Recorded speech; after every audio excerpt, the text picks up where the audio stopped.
Picture this. You've got this totally logical, evidence-driven journalist standing in front of a mirror, right? And she is violently, and I mean literally, smashing her own head against the glass until it completely shatters. There's blood everywhere, shards of glass embedded in her face, but she just won't stop screaming. So what on earth drives a hardcore skeptic to do something so horrific? Well, let's rewind a bit and figure out exactly how a standard investigation turned into a waking nightmare. Our story takes us to the incredibly luxurious and very antique Langham Hotel in London. But beneath all that grandeur, it's hiding a seriously dark history. Decades ago, a Victorian doctor and his wife checked into this exact room, room 333, for their honeymoon. But it didn't end in romance. In a fit of unexplained rage, the doctor brutally murdered his wife right there in the room, before taking his own life. And legend has it, the doctor's tormented spirit never actually checked out of room 333. Section 1. A skeptic arrives. Okay, let's dive into this. Meet our main character, Annie. She's a 25-year-old British journalist and a fearless investigator. She doesn't buy into the hype. Her whole career is built on using logic and hard evidence to debunk fake haunted locations. But as soon as Annie confirmed her booking for room 333, the receptionist's welcoming smile just froze. Her hands were literally shaking. And the creepiest part? In an age where every modern hotel uses electronic keycards, she handed Annie a heavy, antique brass key. That physical key was the first real clue that this room belonged to a completely different world.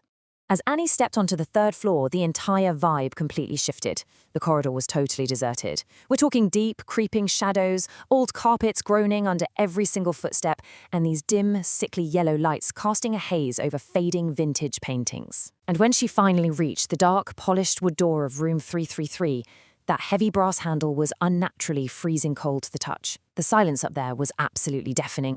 Inside, the room was pure Victorian style, a massive king-size bed, an antique dressing table, and this large mirror directly facing the bed. But Annie? She completely ignored the creepy aesthetics and leaned straight into her logic. She systematically got to work. Step 1, set up the tripod. Step 2, mount the camera. Step 3, test the mic. She was basically building a fortress of modern technology between herself and the hotel's dark legends. Section 2. The Phantom Room Service.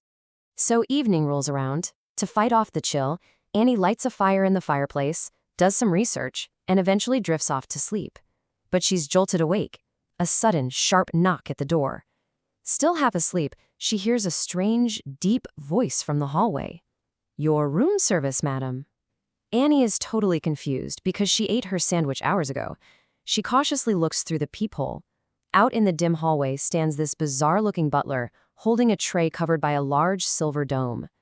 She opens the door, tells him it's not her order, but the man just insists. And then, the butler slowly lifts the lid.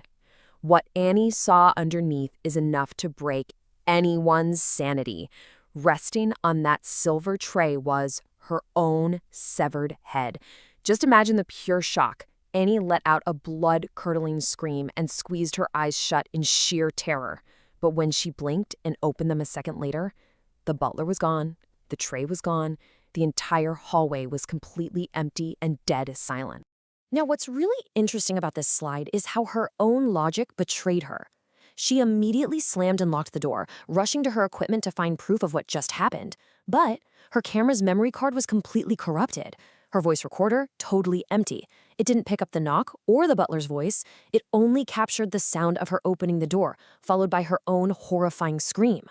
Her flawless technology essentially validated that she just witnessed the impossible. Section 3. Trapped in room 333.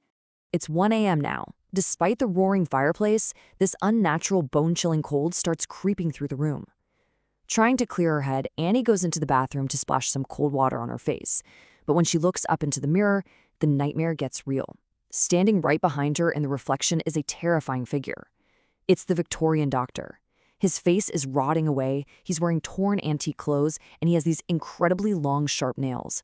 And those decaying hands are slowly reaching right for her throat.